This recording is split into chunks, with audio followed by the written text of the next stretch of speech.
NDA శాసనసభ పక్ష సమావేశానికి విచ్చేసిన తెలుగుదేశం ఎమ్మెల్యేలకి,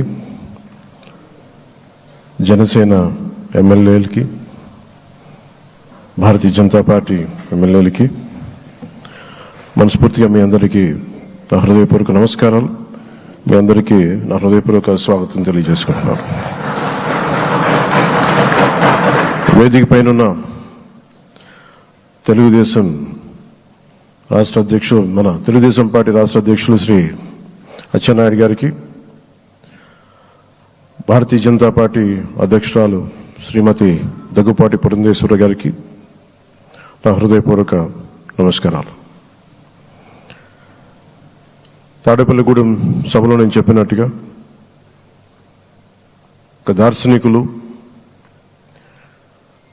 4 దశాబ్దాల సుదీర్ఘ అనుభవం, ఎన్నో ఒడిదుడుకులను ఎదుర్కొన్న తెలుగుదేశం జాతీయ పార్టీ అధ్యక్షులు శ్రీ నారా చంద్రబాబు నాయుడు గారికి నా హృదయపూర్వక నమస్కారం.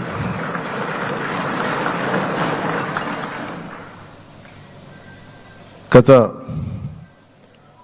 దశాబ్ద కాలంలో రాష్ట్ర విభజన జరిగినప్పటి నుంచి ఆంధ్ర రాష్ట్ర ప్రజలు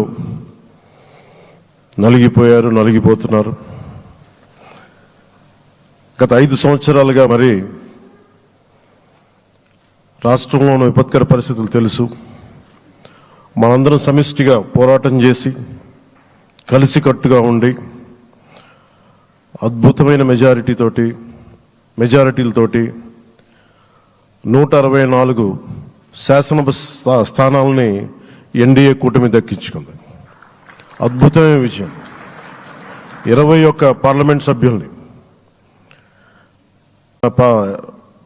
సెంట్రల్ హాల్లో కూడా మాట్లాడుతూ ఉంటే అందరికీ ఆంధ్రప్రదేశ్ విజయం, తెలుగుదేశం, జనసేన, భారతీయ జనతా పార్టీతో కూడిన ఎన్డీఏ కూటమి విజయం దేశం మొత్తం చాలా ఒక స్ఫూర్తినిచ్చింది. ప్రతి ఒక్కరి విజయాన్ని వారి వారి రాష్ట్రాల్లో ఎలా దీన్ని ముందుకు తీసుకెళ్లాలి, ఒక్క ఓటు చీలకుండా అలయన్స్ అంటే ఎలా ఉండాలి అనేది మన ఆంధ్ర ప్రాంత ప్రజలు, మన ఆంధ్ర రాష్ట్ర ప్రజలు మనందరం కలిసి కట్టుగా చూపించాం. 2021 మార్చి 14న ఇప్పటం సభలో నేను ఒకటే తెలియజేసుకున్నాను, ఆ ప్రభుత్వ వ్యతిరేక ఓటుని చీలనివ్వను. ఆ మాట మీద ఉన్నాం, ఆ మాట మీద నిలబడ్డాం. ఒడిదుడుకులు ఎదుర్కొన్నాం, తగ్గాం, కానీ నిలబడ్డాం. ప్రజల నమ్మకాన్ని పెంచాం. అద్భుతమైన మెజారిటీతో ఈ రోజున మనం ప్రభుత్వాన్ని స్థాపిస్తున్నాం. చాలా మాటలు ఇచ్చాం. పొద్దున కూడా జనసేన లెజిస్లేటివ్ పార్టీ మీటింగ్లో నాయకుడిగా ఎన్నుకున్న సందర్భంలో మాట్లాడుతూ మనం చాలా మాటలు ఇచ్చాం.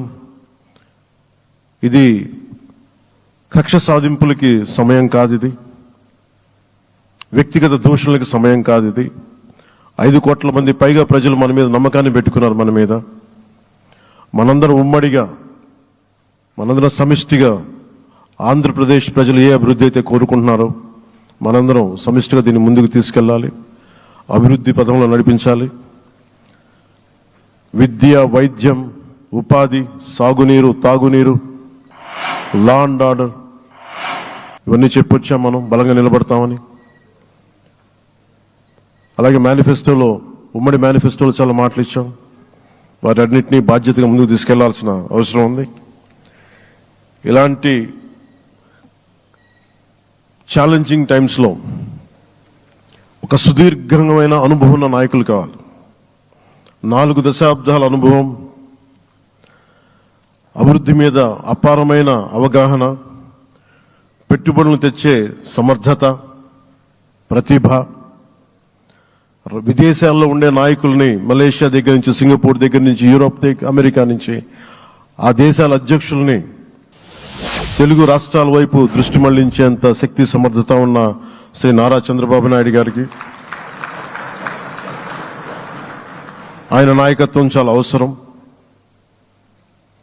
ఆయన అనుభవం చాలా అవసరం. అలాంటి అపారమైన అనుభవం ఉన్న వ్యక్తిని, అనుభవం ఒకటే కాదు, ధైర్యశాలి. ఈ రోజుకి నాకు ఒకటే గుర్తుంటుంది. మన తాడేపల్లిగూడెం సభలో చెప్పాను, చాలా క్లేమోర్ మైన్స్ పేలిపోతే, జీప్ ఎగిరిపోయి కింద పడితే చొక్కా దులుపుకొని ఆయన మళ్ళీ వచ్చి రాజకీయం చేసిన వ్యక్తి. ఈ రోజున సైబరాబాద్ ఉంది అంటే అది శ్రీ చంద్రబాబు నాయుడు గారి దార్శనికత. అలాంటి వ్యక్తి, ఆయన అనుభవం ఈ రోజున 2024 ఆంధ్రప్రదేశ్కి ఎన్డీఏ కూటమి తరపు నుంచి ముఖ్యమంత్రి అభ్యర్థిగా శ్రీ నారా చంద్రబాబు నాయుడు గారి పేరుని జనసేన పార్టీ పక్షాన నుంచి మేము బలపరుస్తున్నాం.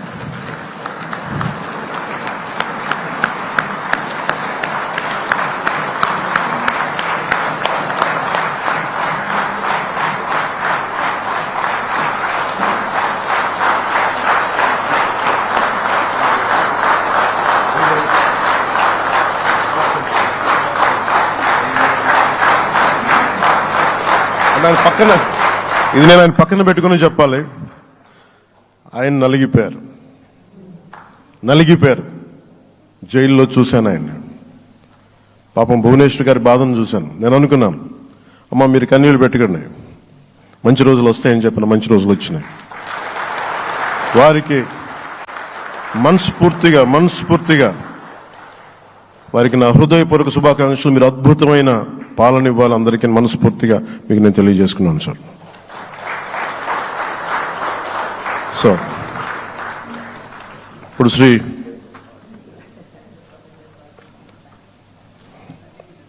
భారతీయ జనతా పార్టీ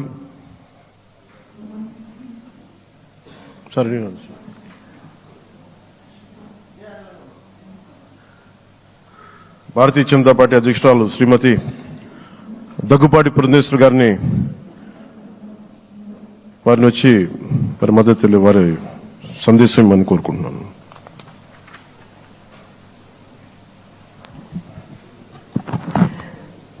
సభాయ నమః అంటూ సభాసదస్సుకు నమస్కరిస్తూ